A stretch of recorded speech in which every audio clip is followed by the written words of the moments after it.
Hello mga ka-taste buds, ngayong araw na to ay magluluto tayo ng chop suey. Ito yung mga ingredients na gagamitin natin. Meron tayo ditong broccoli, cauliflower, tsaka carrots. At syempre, meron tayo ditong panahog. Ito yung ating manok. At syempre, sibuyas bawang, toyo, paminta, tsaka mushroom.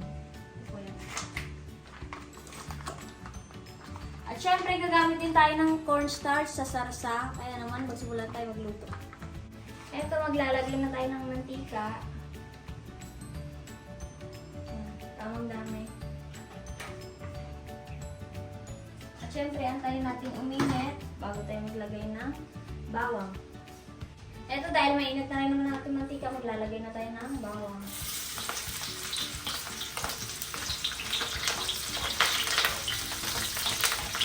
Marami ng bawang na ito.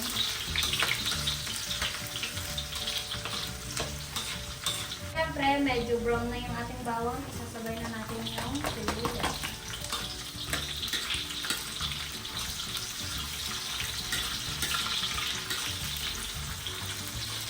Ito, ilalagay na natin yung manok.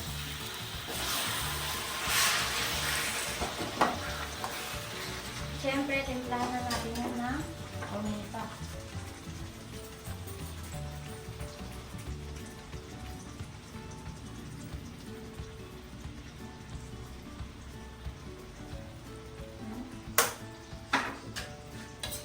Siyempre, yan lang muna.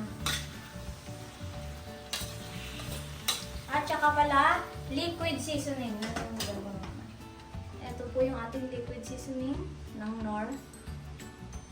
Lalagay na natin yun ngayon. Tamang dami lang din, pampabango. Eto, maglalagay tayo ng Knorr chicken cubes, 2. Tapos, takpan muna natin at hayaang malambot yung manok.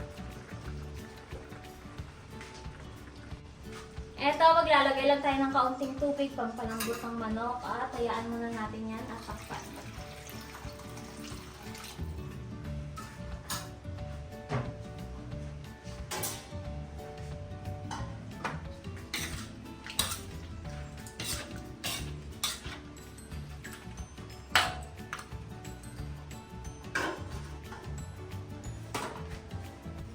Eto, at nakulo na at medyo okay na yung manok, lalagyan natin ng 2 oyster sauce.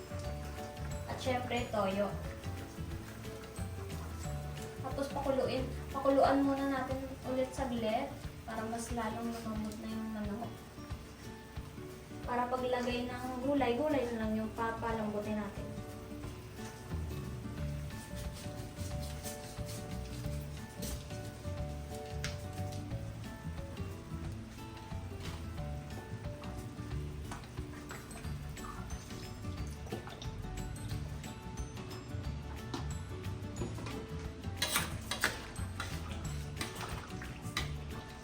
Yan, okay lang yan pag maging ganyan yung kulay kasi magdadagdag pa tayo mamaya ang tubig, baka makulang pa yung kulay natin. At takpan muna ulit natin at pakuluan.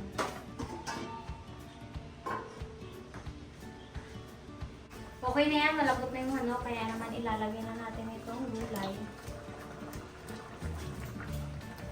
Dami niya, oh.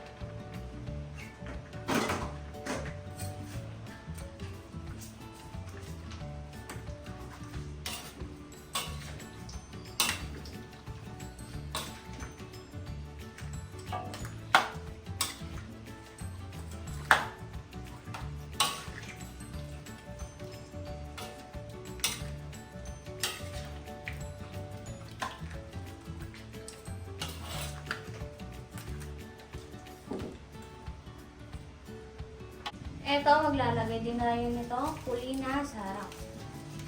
Bukas na yan. Mamaya na tayo magdadagdag ng asin kung hindi pa sakto yung panlasa natin dito. Kasi pag magdadagdag pa naman tayo ng tubig at saka toyo kung pakulan.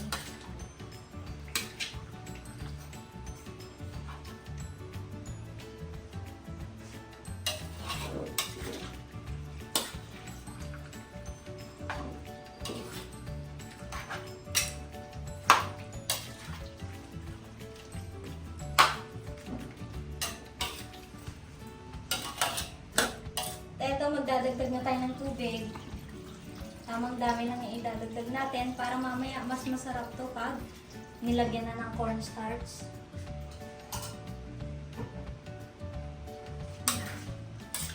Yung gantong tubig, ganito karami, okay na yan.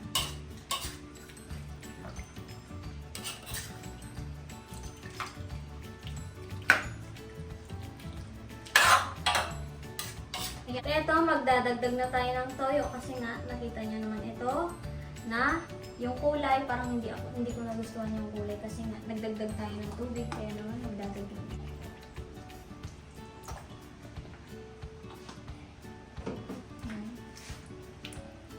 Yan, okay na ulit yung kulay. Hayaan na natin kumulo yan. Ito, maglalagay na tayo ng mushroom. Ito po yung mushroom. Dalawang pouch po yung binili namin. Para naman sumabay na siya. Maliliit na pala ito. Kaya hindi na namin hiniwa.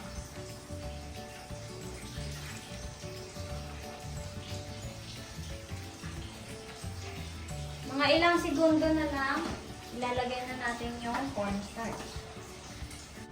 Ito, at maglalagay na tayo ng cornstarch.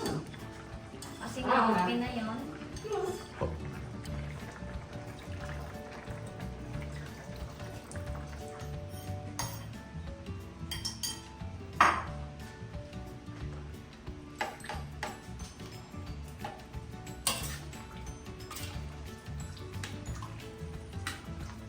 Malapot agad siya.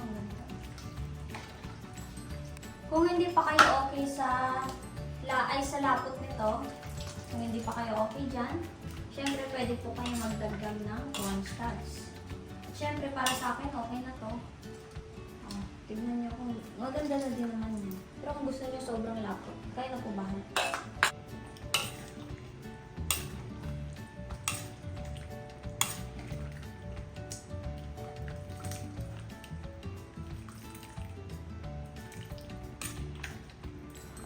Ito, maglalagay lang tayo dito kaunting fried garlic para naman ang ganda. Yan, parang medyo okay na yan.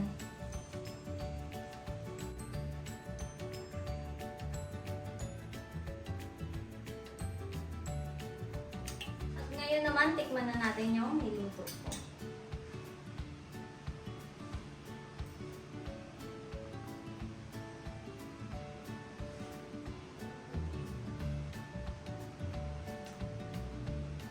Medyo mainit pero ang sarap.